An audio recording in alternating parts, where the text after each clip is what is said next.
Is it truly fair that the national minimum wage for workers under the age of 22 is unequal to the national living wage for those over the age of 22? Minimum wage is the lowest wage that any employer can legally pay their employees.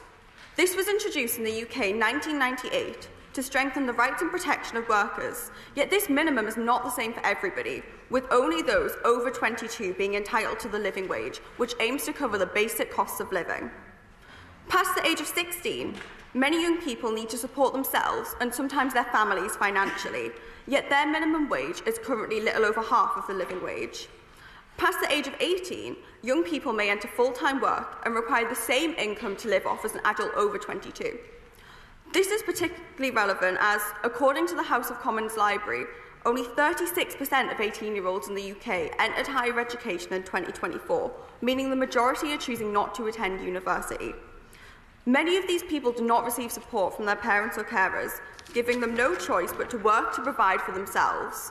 We must guarantee that these young people are able to supply themselves with the basic necessities, which they may not be able to do without earning the living wage. No young person should struggle to earn enough money to survive.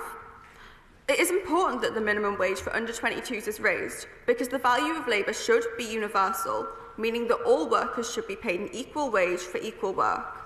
This change could prevent the risk of businesses exploiting and overworking young people for cheaper pay and lead to all workers being treated equally by employers too.